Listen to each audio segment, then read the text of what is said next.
your attorney would give you more information as to these particular offenses and advise you of your rights.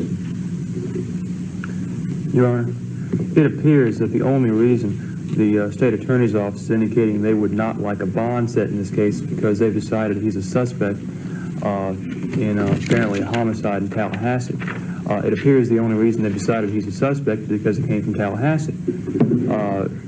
He is entitled to a bond on these cases because it's not a capital felony, it's not a life felony. Bail him out if we don't even know who he is. We won't tell us who he is. Who would be the principal of the bond? Your Honor, all I know is what they say. Now, I don't know whether he's given his name or not. He's certainly entitled to a bond in any event, I would think. John, the public defender heard the man admit just now that he's not the person whose name he gave, and he's failed to come forward with the correct name.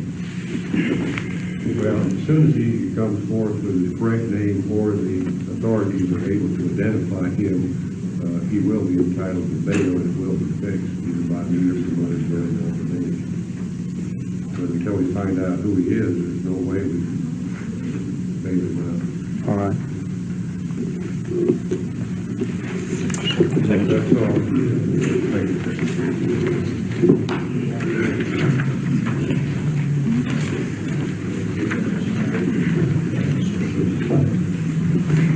you.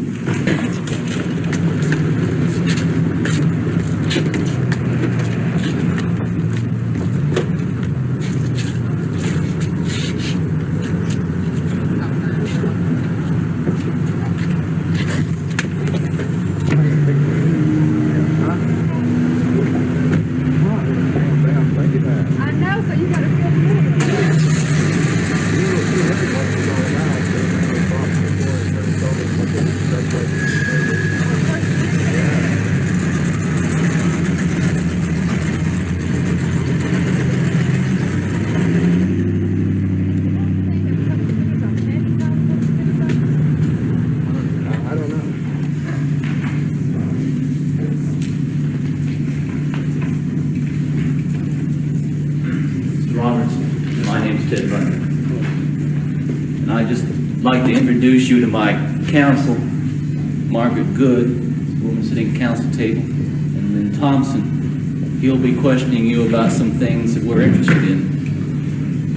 We also have a couple law students who are helping us out on jury selection. Now, Mr. Thompson is going to be asking you questions that are important to us to determine whether or not we want you to sit on the jury. Judge, perhaps we better approach the bench. If we approach, please. Come on.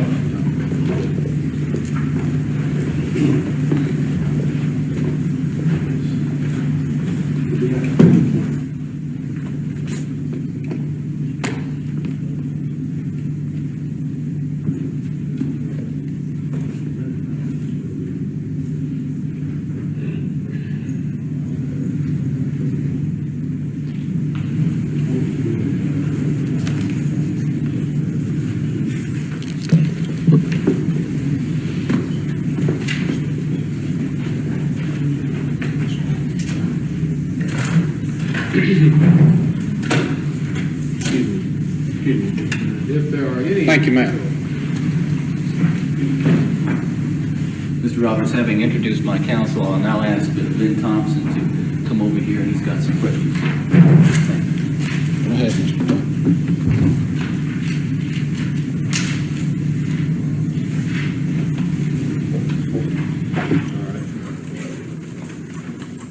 I don't know that we have a copy of it, Judge. You don't have a copy of it, Mr. McKeever, and I don't have copying facilities in my jail cell in the Dade County Jail. Judge, I'm not speaking to Mr. Bundy, and I'd appreciate it if we follow the rules of evidence when we're handling this case. We are going to not consider a motion that you have providing a copy of it. Let him see your motion, and then you may present that. Thank you, Your Honor. We're going to bring that issue up to the court because that is one of the questions I think we have to determine. Now, you may speak on the motion as they read it, and I will see the written motions, and you may proceed. Thank you, Your Honor. As the court knows, I was being held in the Leon County Jail in Tallahassee, Florida,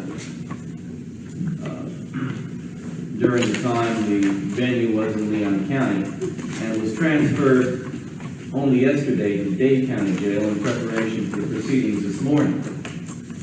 In preparation for my transfer, I was informed by the Leon County Sheriff as to what items of my personal property I could bring and what items I could not bring.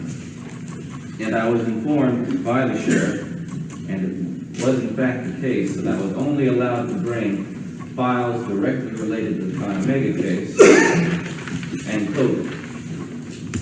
I was not allowed to bring with me any legal files or any legal materials or any legal source books. I might inform the court, for instance, in that category of things I was not allowed to bring was the Florida Rules of Criminal Procedure, the basic text. I was not allowed to bring typewriter. I was not allowed to bring stationery. I was not allowed to bring pencils, pens, envelopes, stamps, or anything with which I could prepare, otherwise participate in this defense. It's only through